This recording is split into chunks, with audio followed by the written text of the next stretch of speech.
सैनिक भाइयों नमस्कार। अभी एक जवान के बारे में अपना ऑफिसर साहब क्या बता रहे सुनो। ऑफिसर्स जब फौज छोड़ के बाहर आते हैं तो ऑफिसर्स के लिए बहुत अपॉर्चुनिटी होती है। उस जवान को सर्विस के बाद आप सिर्फ एक होटल के बाहर एक सिक्योरिटी गार्ड की नौकरी दें। उस जवान में इतनी कैपेबिलिटी है, वो इतना कुछ कर सकता है, उसको लेवरेज करने की बजाय उसको एक सिंपल सिक्योरिटी गार्ड की नौकरी देना मेरे हिसाब से ऑफिसर्स के लिए बहुत अपॉर्चुनिटी होती है, क्योंकि they are also articulate, good communicators, exposure is more. मैं हमेशा हैरानी होती है मेरे को कि जो जवान एक टैंक को खोल के जोड़ सकता है, जो जवान थर्ड जनरेशन मिसाइल फायर कर सकता है, जो जवान को आप हिंदुस्तान को रिप्रेजेंट करते हुए यूएन मिशन में भेजते हैं, जो जवान को आप इंडिया की न्यूक्लियर एसेट्स हैंडल करने की जिम्मेवारी देते हैं, उस जवान को सर्विस के बाद आप सिर्फ एक होटल के बाहर एक सिक्योरिटी गार्ड की नौकरी दें। उस जवान में इतनी कैपेबिलिटी है, वो इतना कुछ कर सकता है, उसको लेवरेज करने की बजाय उसको एक सिंपल सिक्योरिटी गार्ड की नौकरी देना मेरे हिसाब से नेशनल वेस्टेज है। क्योंकि उस जवान को बना के तैयार करने के लिए कितने करोड़ों का खर्चा हुआ है वो शायद लोगों को पता नहीं है। एक जवान को ट्रेन करने के लिए लाखों का खर्चा होता है। फिजिकल फिटनेस, मेंटल रोबस्टनेस, हथियार की training, team working, engineering, signal communication, ये सब सीखने के बाद वो एक एक एक सोल्जर बन। सैनिक भाइयों अभी जंतर मंतर में क्या चल रहे हैं, अपना भाई लोग जो जंतर मंतर में बैठा हुआ है इतना दिन से, उधर क्या समाचार है उसका बारे में भी एक बार जानकारी ले लेंगे। अभी हम चलेंगे जो जंतर मंतर वीडियो में। मेरी बात तो सुनेंगे। मैं तो गुरु के बेनती करता हूँ जी, बैठ के बात करो, हम प्रचार कर देंगे। मेरे पास खड़े हैं, मतलब पाठ करके हम गुरु के आज्ञा लेके पाठ कर देंगे, बात सारी बता देंगे, छोड़ देंगे तन मन देश के लिए। पहले भी हम रहे हैं, अभी भी जो आए हैं गरीबों के लिए हम खड़े हैं। हम भी गरीब हैं, उनके लिए हम सब कुछ वार देंगे यहाँ से। हम हमारी मांगे सरकारें नहीं मानती। गरीब लोग यहाँ कितने इकट्ठे हुए हैं। मैं पहले भी यहाँ इसके जंतर मंतर पे आता रहता हूँ। जंतर मंतर इतना बड़ा था कि जितने भी फौजी या किसान कोई और जथेबंदी इकट्ठी होती थी, यहाँ खड़ने की जगह नहीं थी। अभी एक जथेबंदी के लिए भी यहाँ पर जगह इस पर नहीं है। तो मोदी जी हमारे को इतना तंग कर रहा है, सब पूरे देश गरीबों को, देशवासियों को, कि यहाँ बैठने के लिए जगह नहीं है। आगे इसकी अगर सरकार आ गई तो गरीब लोग इससे भी तंग होते ही जाएंगे। तो इसको सब गरीबों को, यानी सारी पार्टियों को, देशवासियों को इकट्ठा होना चाहिए। एक और ही प्रधानमंत्री चुनना चाहिए जो कि इस देश की कुछ कर सके, यानी गरीबों को कोई इसका फायदा नहीं। गरीब इसमें लुटते रह जाए, जैसे देश में कर दिया है 4 साल फौजी रहेंगे। तो आप ये कितनी सर्विस करते हैं, 4-5 साल के, 5 साल के बाद पेंशन ले रहे हैं। इतना जवान हुआ करके उसको पेंशन भी नहीं है, कुछ भी नहीं है। तो जो जवान की लिमिट है वो तकरीबन 22 साल, 15 नौकरी है, अभी पता नहीं कितनी की थोड़ी है, इसने 4 साल कर दी है। और अपनी ये इनकी एज कोई नहीं है, कितनी उम्र तक ये अपने इसमें रह रहे हैं सरकारों में, इनकी कोई एज नहीं है। हमारे लिए एज रख दी है 60 साल की रख दी है। उस 60 साल में ही पेंशन नहीं है, आप 4-5 साल के बाद पेंशन ले रहे हो। 4-5 भी पूरे नहीं होते, चाहे 6 महीने हो। अगर कसम परेड ने कर ली अपनी तो उसके बाद इनकी पेंशन लागू है। ये कितनी पेंशन ले रहे हैं, इनके सब पास प्रॉपर्टी है। गरीबों को सारे देश में मिलकर एक पार्टी बनानी होगी, वो गुरु कृपा करेगा, वो फौजी ही बनाएंगे। जैसे ये हमारे साथ धरना चल रहा है किसी का, ये भी इसी में गरीब हैं सारे। गरीब ही आदमी देश को बचाता है, गरीब ही गोली के आगे खड़ता है, गरीब ही सब इसके बॉर्डर के ऊपर गरीबी हैं। जो पुलिस है ये भी गरीबों के बच्चे, हमारे ही बच्चे हैं पुलिस में, जो गोली के आगे खड़े हैं। अगर ये उनका हुक्म मानते हैं, हुक्म मानना पड़ेगा, तो नहीं तो गोली किसी पर चलेगी। आगे हुक्म सारे बदल जाएंगे, इनके गरीबों के हुक्म चलेंगे आगे।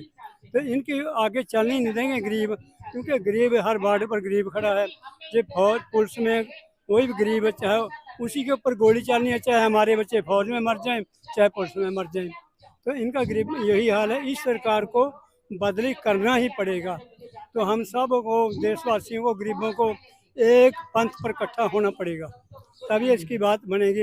ये अपने अपने हम करते रहे तो कुछ नहीं मिलेगा हमें। ऐसे ही हमारे भाई जी हैं और भी हैं, सोचते हैं ये जा रहे हैं, इनको मिल जाए, इनको मिलेगा, हमको भी मिल जाएगा। ये उनके बात सोचने की बात बहुत गलत है। उनके ऊपर इतना वह नहीं है। जो हम इकट्ठे होएंगे तभी कुछ बात बनतेगी।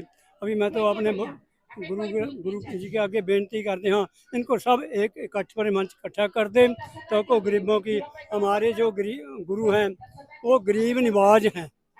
तो जो हमारा धर्म है सिखों का, ये अपना है, हाँ जी, सबका गरीबों का सबका इकट्ठा धर्म है, सर्वत का भला करते हैं। ठीक है, सब ही गरीब इसके पास हैं।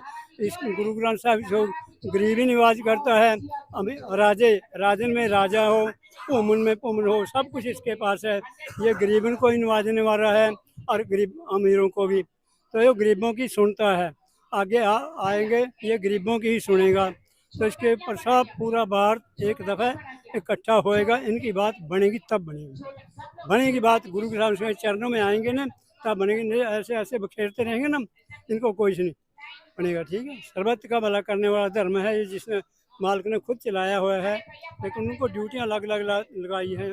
तो इसमें सबका भला होगा जो इसमें साथ लेंगे। अभी मेरे को अभी टाइम मिला तो मैं इसमें कुछ टाइम लगा दूंगा, अपनी ज़िंदगी पर सबको इस गरीब जनता के हवाले कर दूंगा। मेरे गुरु का हुक्म है। आज हम यहाँ इस धरती पर इकट्ठे हुए हैं जहाँ नौवें पातशाह ने हिंदुओं के लिए कुर्बानी दी थी, उनका धर्म बदल रहे थे। इस जगह पर हम खड़े हैं तो हमारे को भी हम भी सोचते हैं हमारे को भी मौका ऐसा मिले, हम भी अपना बलिदान कर दें ताकि गरीब जनता जो है भारत की पूरी सुखी हो। आज उन बच्चों का भी जन्म जाने जा रहा है जिन्होंने, जो गुरु गोविंद सिंह छोटे साहिबजादे थे जिनकी उम्र 7 और 9 साल थी, उस टाइम वो वहाँ गंगू पापी ने उनके वहाँ पेश कर दिया। तो उनको लालच कितने दिए गए थे, उन्होंने कोई लालच नहीं कबूल किया। बोलते हमारा जो धर्म है वो कायम रहे, और जो लूट मार करती है जनता को, गरीब को, जो यानी हमारी सिखों की लड़ाई जो उस टाइम की थी अभी भी है, जुल्म के बल खिलाफ है। हमारा कोई वो नहीं है भी हमें राज करें, ये लड़ाई जुल्म के खिलाफ है, पहले कब से चल रही है, अभी भी जुल्म के बल खिलाफ चलेगी। जो जुल्म है, जुल्म करने वाला है उसको सौदा लगता रहेगा। तो हमारी भी बेनती है, कुछ हम करेंगे जो परमात्मा करेगा। हमारी ज़िंदगी है जो हम इन गरीबों के लिए सारी निछावर कर देंगे, इन गरीबों के लिए है। हमारे गुरु ने यही सिखाया है, गरीबों के ऊपर मरना। जैसे कि अपना कोई बलिदान देता है, किसी गरीब के लिए देना है, अपने लिए नहीं बलिदान देना है, गरीब के लिए सिख का काम है। फौजी भी वही चीज़ है, यही गुरु गोविंद सिंह की फौज चलाई है। हिंदुस्तान में पहले कहाँ फौज थी, उसने फौज चलाई जुल्म के बरखिलाफ। ठीक है, जो हम बॉर्डर पर घूमते हैं, हम ये अपने जुल्म से डरते हैं, वो अपने जो मंत्री हैं सर एक ने आप खुद जुल्मी हैं। ठीक है जी, तो मेरी बेनती है हम एक साथ पर इकट्ठे हो जाएं। पूरे भारतवासियों को मैं यही बेनती करता हूँ, किसी भी पार्टी हो, पार्टी से ऊपर उसके काम करना है, एक पार्टी बनानी है। जिस तरह के अभी इसका बड़ी पार्टियों का गठजोड़ चल रहा है, उसमें कुछ कैसे आदमी को एक पार्टी ऐसी बनाई हमें जो जिस तरह पहले एक पार्टी चली थी, आज़ाद पार्टी चली थी, ऐसे कोई पार्टी बनानी चाहिए हमें। सैनिक भाई हो, जो साहब बताया हुआ सही है। जो जवान हो, जो आर्मी में, जो फौजी में रहने के टाइम वो पूरा सीख कर आता है, लेकिन उसको कौन सा काम मिलता है? सिक्योरिटी गार्ड का ही काम मिलता है।